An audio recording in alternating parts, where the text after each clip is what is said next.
Hello, my name's Aaron, and this is London Rides, which is our first project on YouTube. A bit of background about me: I love all things bikes. I used to race motocross bikes. I still BMX bike now. I'm going to Bike Park Wales next week for some downhill bike action, and I have also a all-road gravel bike that I ride most days as well. I used to be a bike mechanic, and I just love still tinkering around with bikes. So figured to keep myself busy over the winter months, and maybe in the summer next year, I figured why not document things and put it on YouTube as well. Have a bit of fun, keep myself busy out the pub. Um, this project was really fun. I didn't really know what I was building until I actually rode the bike.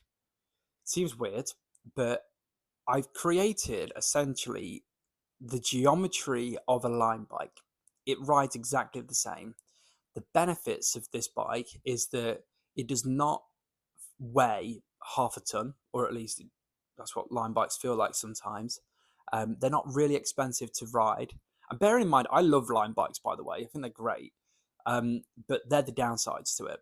This bike is so smooth when riding.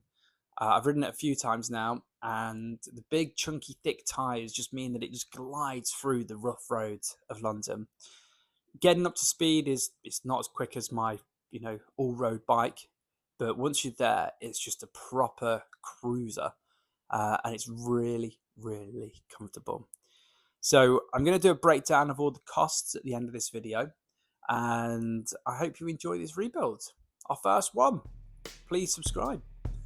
So here we are, our first project filmed on YouTube, which is the Dawes Saratoga. It's from the 90s. The guy that I picked it up from mentioned that he's had this for a long time and it has hardly been ridden. Just sat there in his garage. And based on its condition, I know it's got a rusty chain and stuff, but based on its condition, I don't think it's hardly been ridden at all. The paintwork on it is so good.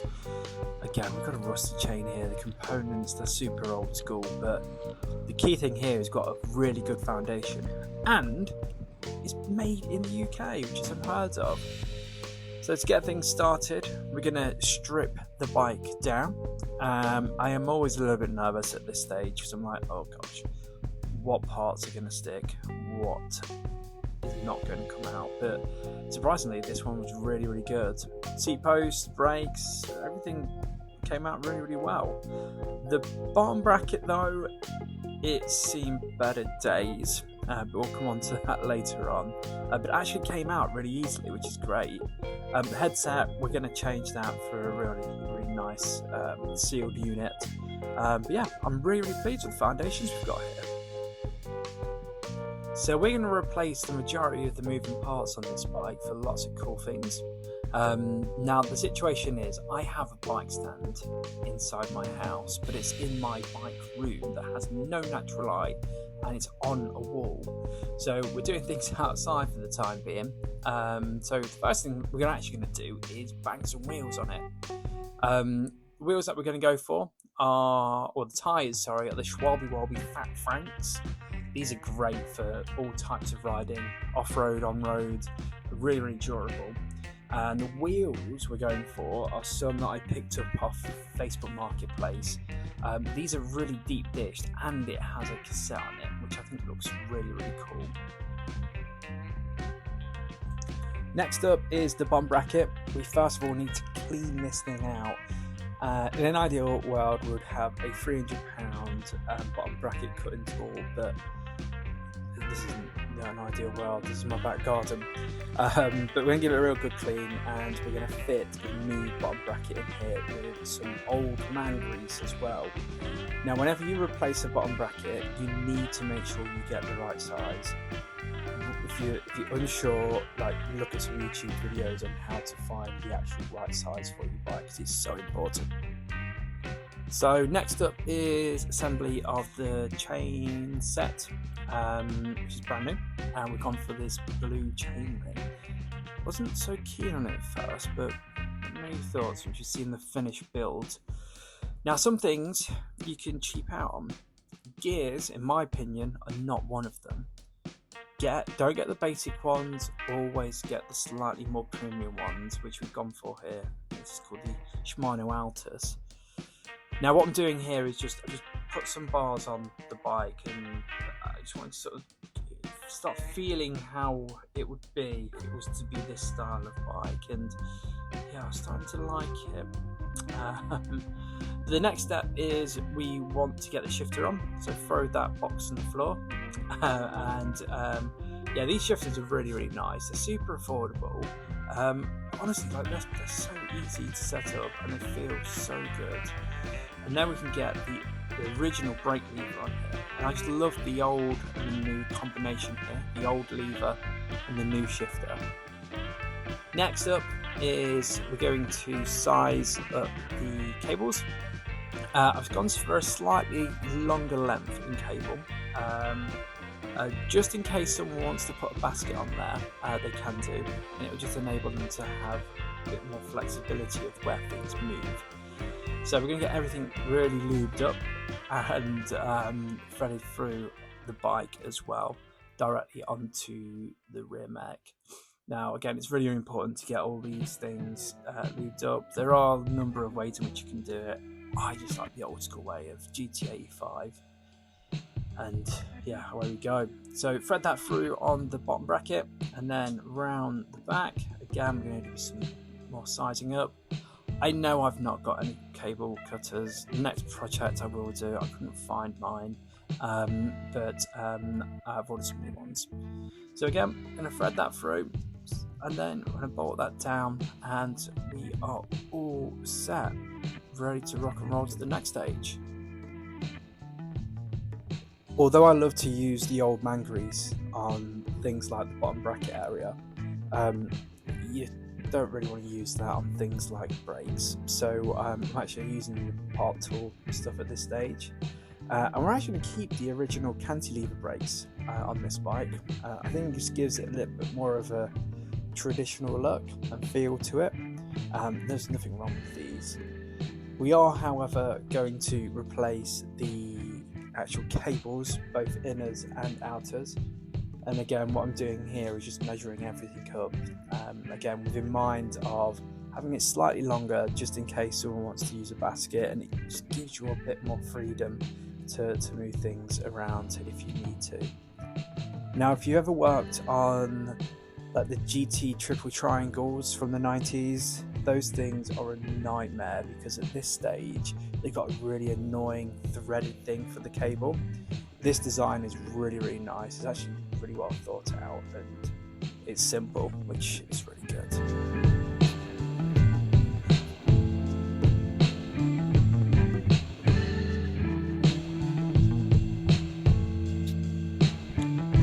So what I'm doing now is just connecting the straddle to the braking system. I really like this style of straddle, but I've seen some really cool ones out there.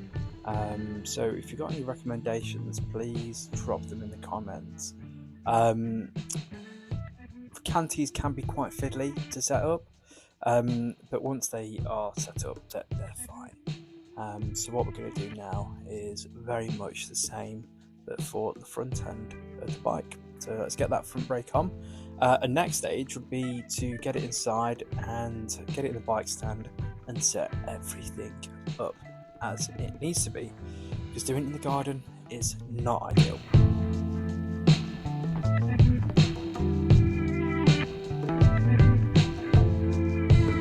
So inside the house we go.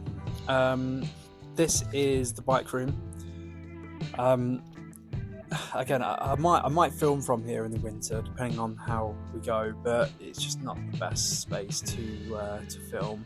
But also, we're also really lucky to have this space in our flat in London. So yeah, let's get the bike in, and I'm just going to run through the gears, make sure it's actually flowing through right. This video is not going to be, or this channel is not going to be the place for you to work out how to set up your gears. This is going to demonstrate how easy it is to really build old bikes. So we're all set up there. It's just a case of cutting off the cable and getting a nice cable end on there to finish that there.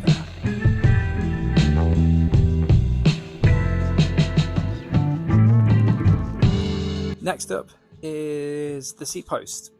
We're keeping it. We're not getting rid of it. We're keeping it. And the reason for it is because there's nothing wrong with it. It just needs a bit of a polish. So I've got some basic metal polish and a microfiber cloth, and we're going to do some scrubbing. Within a few seconds, you'll see how much better you can make it look. Obviously on the bottom, I've not touched it at all, and it's coming up really, really nice. I love those videos on Instagram where you can see like the before and after of someone cleaning a rug. Maybe this can be our version of that. Who knows? As you can see, it's looking really, really good. And then on to the grips. I've gone for these Fiend BMX grips. They're really, really soft, squidgy, and they'll be long lasting as well. They have got the I forgot what they call, like the flange. They've got the flange on the end, which we don't need on this bike. So I was just measuring it up to see what size I need to cut it down to. And next step is to get these things on the bars, followed with the bar end as well. So yeah, once that's all on, I'm happy with that. We can now get the bar end in place, which is always so satisfying. Getting these parts in place.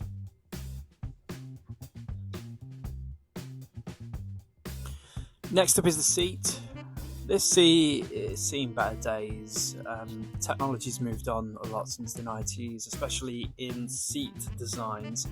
So I'm just giving this a quick wipe down. Don't need to worry about it too much because you can't really see it. Now the seat that I've gone for is like nothing special, but I think it looks really, really nice. It had loads of good ratings online, and it just gives it a bit of a cleaner look on there for us.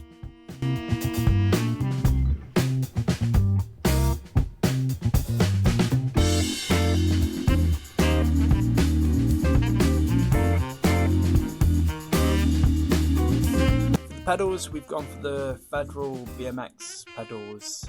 Again, I've got a background in BMX, and the way that these feel are really, really good compared to your like standard like mountain bike pedals. They're really, really wide, and they're really, really grippy as well. So yeah, they're in there looking good. Before I reveal the bike with some videos, I just wanted to highlight that we actually made two adjustments. The chainring and the handlebars were changed. I didn't like the blue and the chrome, but I feel that this has really hit the spot now, really hit the actual look and feel of the bike. So I hope you enjoy these shots. If you want to stick around at the end of the video, I'm going to break down how much this thing cost me.